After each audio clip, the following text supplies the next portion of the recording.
Hello साथीहरू, सन्चै हुनुहुन्छ होला। आज म तपाईँहरूलाई मेरो भिडियोमा वर्किङ भिसामा चाहिँ क्रोएसिया कसरी जान सकिन्छ, नेपालबाट होस् या साउदी, कतार, दुबई, मलेसियाबाट होस् होइन, सजिलै चाहिँ कसरी जान सकिन्छ, अनि अनलाइन अप्लाई गरेर जान सकिन्छ कि सकिँदैन, अनि सबै कुराहरू चाहिँ डिटेलमा बताउने छु तपाईँहरूलाई।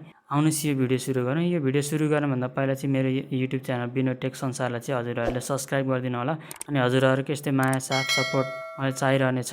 सो त्यही भएर चाहिँ आउनुहोस् अब यो भिडियो सुरु गरौँ।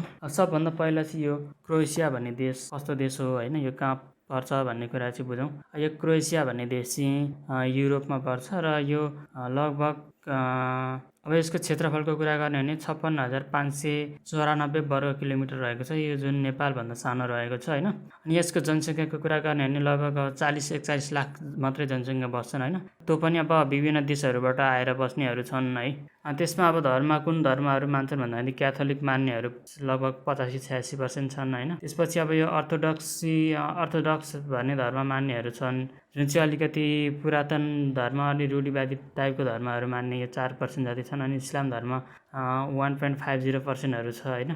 अनि अब यसको छिमेकी देशहरूको कुरा गर्ने भने बोस्निया एन्ड हर्जगोभिना भन्ने रहेको छ, अनि हङ्गेरी रहेको छ, सर्बिया रहेको छ, स्लोभेनिया रहेको छ होइन, मोन्टेग्रो भन्ने देशहरू रहेको छ। अनि साथै इटालीसँग चाहिँ समुद्रको केही भागहरू चाहिँ छोएको छ। अनि यसको क्यापिटलको कुरा गर्ने भने अब यसको राजधानीको कुरा गर्ने भने जाग्रेब चाहिँ यसको राजधानी हो होइन। अनि यो क्रोएसिया चाहिँ 2018को वर्ल्ड कपको फाइनलसम्म पनि पुगेको थियो होइन। अब क्रोएसियाको मेन प्लेयरको कुरा गर्ने भने लुका मोड्रिक चाहिँ यहाँको मेन खेलाडी हो होइन। अब यसको मुख्य भाषा भनेको चाहिँ क्रोएसियन भाषा हो है यो देशको। अनि यो देशको पैसालाई चाहिँ क्रोएसियन कुना भन्छ। त्यो 1 कुना बराबर चाहिँ नेपाली 17 रुपियाँ 12 पैसा जति हुन आउँछ। यो पैसा चाहिँ तलमाथि घटबड भइरहेको हुन्छ होइन अब यो रुपियाँ चाहिँ। अनि अब मान्छेहरू धेरैजना चाहिँ अब क्रोएसियन भाषा बोल्छन्, अनि हल्का अरू देशहरूबाट गएर बस्नेहरू पनि छन् होइन। सो तपाईँहरूले चाहिँ अब त्यो देशमा जाँदै हुनुहुन्छ भने चाहिँ क्रोएसियन भाषा युट्युबतिर हेरेर सिकेर जाँदा राम्रो। अनि अब यो देशको मौसमको कुरा गर्ने भने चाहिँ अब जाडो मौसममा -10सम्म पुग्छ र गर्मीमा 40 डिग्री सेल्सियससम्म चाहिँ यो देशको तापक्रम चाहिँ हुन्छ। अनि तपाईँ चाहिँ अब त्यो देशको लागि चाहिँ काम गर्न जाँदै हुनुहुन्छ भने लगभग तपाईँहरूले अब धेरै कुराहरू चाहिँ यहाँ बुझ्नु आवश्यक छ होइन। सो अब तपाईँ कुन क्षेत्रमा चाहिँ काम गर्न जाँदै हुनुहुन्छ, अब यहाँ विभिन्न क्षेत्रमा चाहिँ काम पाउँछ। जस्तो अब होटल लाइनतिर हो भने तपाईँको किचन हेल्पर होइन, वेटर, सेफहरूतिर काम पाउँछ। अनि त्यस्तै अब अरू घर बनाउने कामहरू भयो, इलेक्ट्रिसियन, प्लम्बर होइन, अनि यस्तै कामहरू पाउँछ। अनि फ्याक्ट्री वर्करको लागि भयो, क्लिनरको लागि भयो, हाउसकिपिङको लागि भयो, अनि एग्रिकल्चर सेक्टरहरूमा पनि काम पाउँछ। यहाँ थुप्रै कामहरू पाउँछ। अब ड्राइभिङ भयो होइन।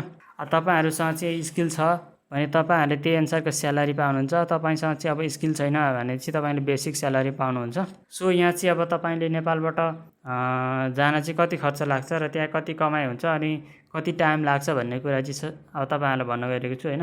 अब नेपालबाट जान लगभग अब नेपालको मेन पावरहरूले कति लिइरहेछ भन्दाखेरि तपाईँको 5 लाखदेखि 8 लाखसम्म लिइरहेछ है।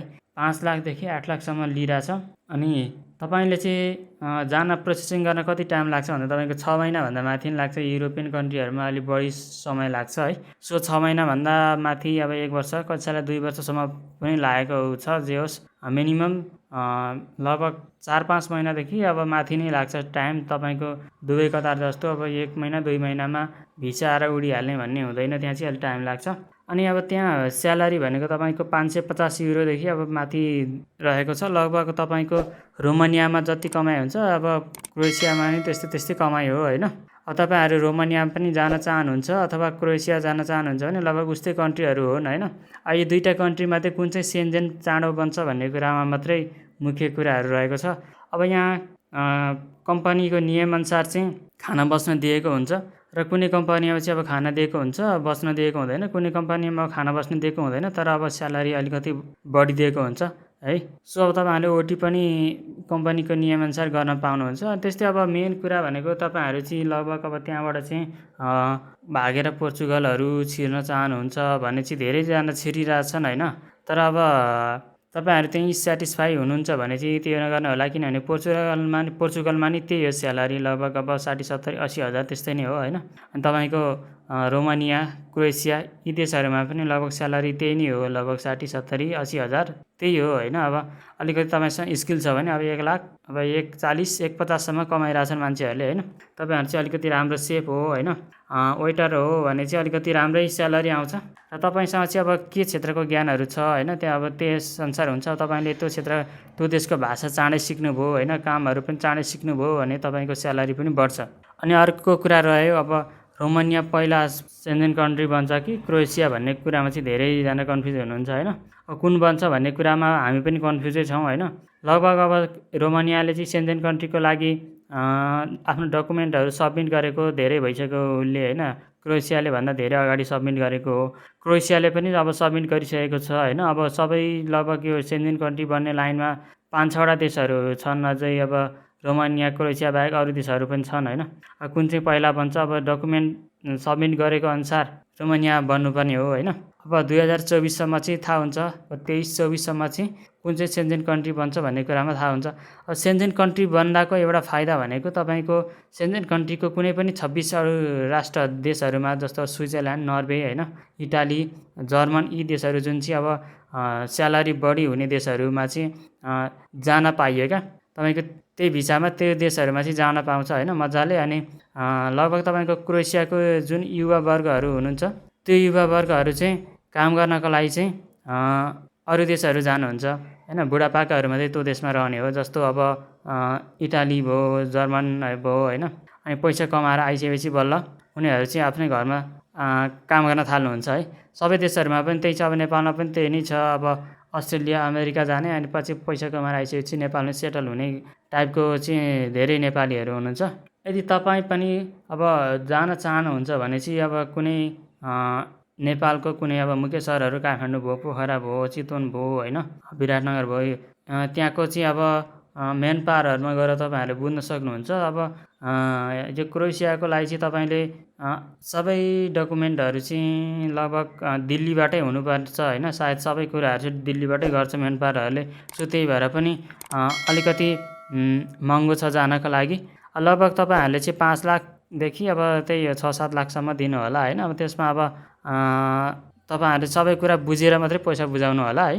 अनि अब त्यस्तै अरू के कुरा रहेको छ भन्दाखेरि तपाईँले अब दुबई, कतारहरूबाट चाहिँ अप्लाई गर्न चाहनुहुन्छ भने त्यहाँबाट पनि तपाईँहरूले अनलाइनबाट पनि ट्राई गर्न सक्नुहुन्छ होइन। थुप्रै साइटहरू छ अनलाइनबाट कसरी अप्लाई गर्ने भन्ने विषयमा चाहिँ अहिले म देखाउँछु लास्टमा होइन। तपाईँ अनलाइनबाट चाहिँ गर्दिनँ अथवा यतिकै कुनै एजेन्ट अथवा मेन पावरले अब राम्रै सस्तै दाममा लगिदियो भने त्यहीँबाट जान्छु होइन। पछि केही जाने त्यहाँ अब कामहरू पाएन, यताउता भयो भने दलहरूलाई समाउन सजिलो हुन्छ भन्ने जस्तो लाग्छ भने चाहिँ तपाईँहरूले लगभग अब 2-3 लाखमा गरिदिन्छ होला कामहरू। त्यहाँबाट युरोप पठाउँछ होला होइन। त्यहीँको एजेन्टहरू, लोकल एजेन्टहरूलाई समात्नु होला। त्यहीँको मेन पावरहरू हुन्छ अब दुबई, कतार, साउदीतिर। र तपाईँहरूलाई मैले पहिलाहरूको भिडियोमा पनि भनिरहेको छु कि तपाईँको त्यहाँ राम्रो कमाइ छ दुबई, साउदीतिर लगभग 2500, 3000, 3500 छ भने चाहिँ नजानु होला होइन। लगभग त्यहाँको स्यालेरी पनि त्यही नै हो, अब 60, 70, 80 हजारसम्म हुने हो होइन। अनि क्रोएसियामा अब काम गर्न जानको लागि क्रोएसिया भयो, रोमानियाको भयो होइन, लेडिजहरूको लागि अब फ्याक्ट्रीमा अब प्याकेजिङको काम होइन, क्लिनरको काम, हाउसकिपिङको काम होइन, यस्तै कामहरू चाहिँ हुन्छ प्रायःजसो होइन। तपाईँहरू त्यसको लागि चाहिँ जान सक्नुहुन्छ। अब बोइजहरूको लागि अब भइहाल्यो, घर बनाउनेदेखि लिएर इलेक्ट्रिसियन होइन, प्लम्बर सबै कामहरू हुन्छ, ड्राइभिङ भयो होइन, हरेक कामहरू हुन्छ त्यहाँ। अब त्यसको लागि चाहिँ तपाईँले नजिकै एउटा मेन पावरमा गएर बुझ्न सक्नुहुन्छ। सो अब अनलाइन पनि अप्लाई गर्न सक्नुहुन्छ। म तपाईँहरूलाई अनलाइन कसरी अप्लाई गर्ने भन्ने विषयमा चाहिँ भिडियो देखाउँदैछु। आउनुहोस्, मेरो चाहिँ कम्प्युटरको स्क्रिनमा यो कुरा चाहिँ सेयर गर्न गइरहेको छु।